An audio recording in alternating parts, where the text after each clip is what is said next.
In December 2022, a 20-year-old university student named Yuri Kako walked into a business hotel in Nagoya, Japan.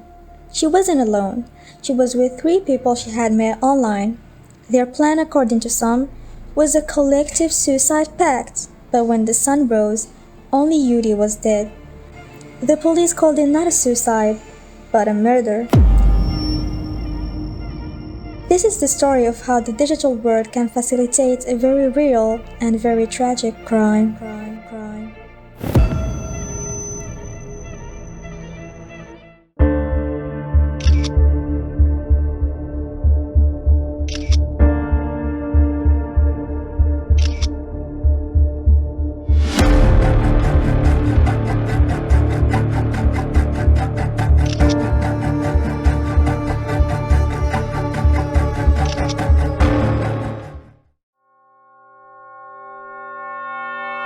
Hello everyone and welcome back to my channel.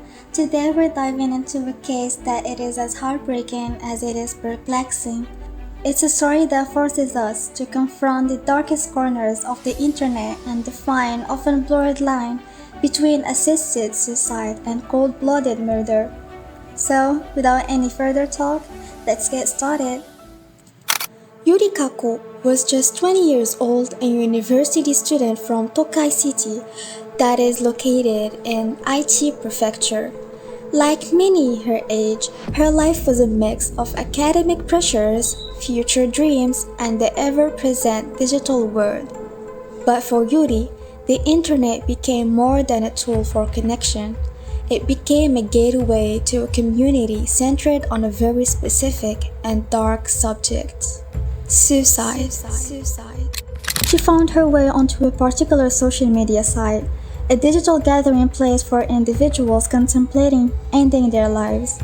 It was here, in this shadowy forum, that she crossed paths with three individuals who would become central figures in the final hours of her life.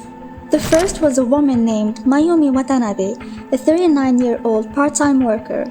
The second was a man named Kenta Suzuki, a 48-year-old temporary worker. And the third was an 18-year-old female college student whose name was withheld due to her age at the time of the crime. This group of strangers, connected only by a shared interest in the morbid online space, began to communicate, and on December 5th, 2022, their digital conversations turned into a concrete, terrifying plan. On the night of December 5th, Yuri Kaku, Mayumi, Kenta, and the 18-year-old student arrived at a nondescript business hotel in Nakaward, Nagoya. In a move that would later puzzle investigators, they reserved not one, but two adjoining rooms. What happened inside those rooms over the next several hours is the core of this mystery. We know that they stayed the night. We know that at some point, the atmosphere shifted from one of grim preparation to one of fatal action. On December 6th, the situation reached its horrifying conclusion. Yuri Kaku was found dead. The cause of death was acute respiratory failure. But how did it happen? The crime scene was chilling. Police found Yuri with a plastic bag secured over her head. But that wasn't all. Tape was tightly wound around her neck, ensuring the bag could not come off. Crucially, investigators noted she was fully clothed and had no visible external injuries. This wasn't a violent struggle in the traditional sense. It was a methodical, almost clinical act. And then, there was another discovery. In the room, police found traces of drug use. This added another layer of complexity. Were the perpetrators under the influence? Was Yuri? Did the drugs play a role in subduing her? Or was it simply part of the group's activities? The police investigation moved quickly. This wasn't a cold case. They had clear and immediate leads.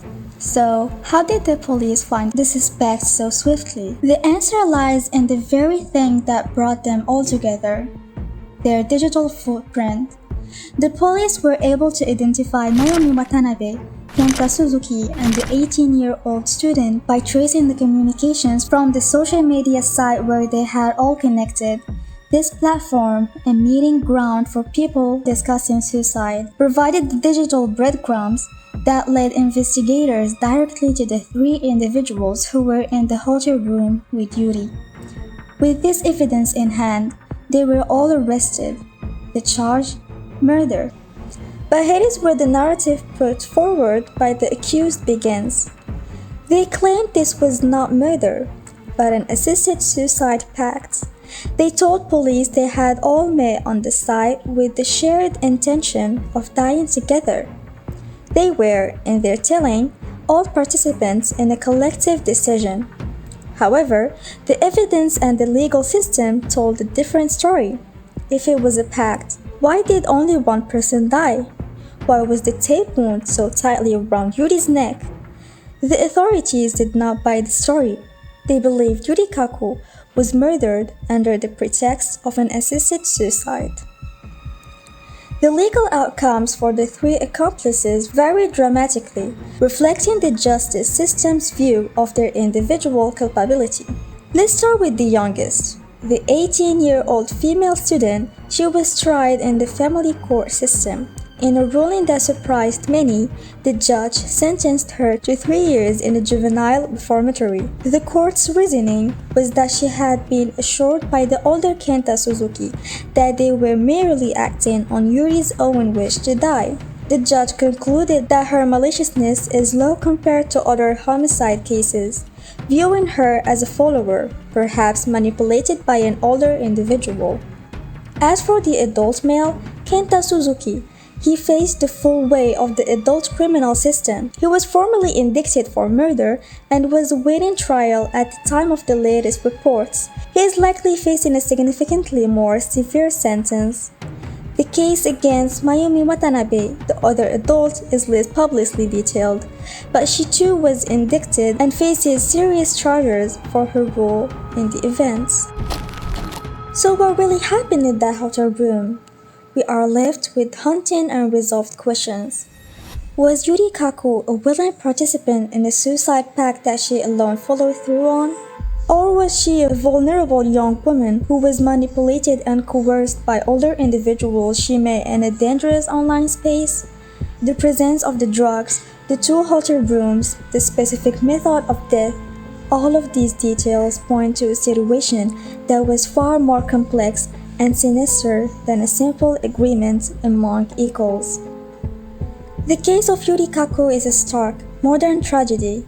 It's a warning about the very real dangers that can lurk behind anonymous scene names.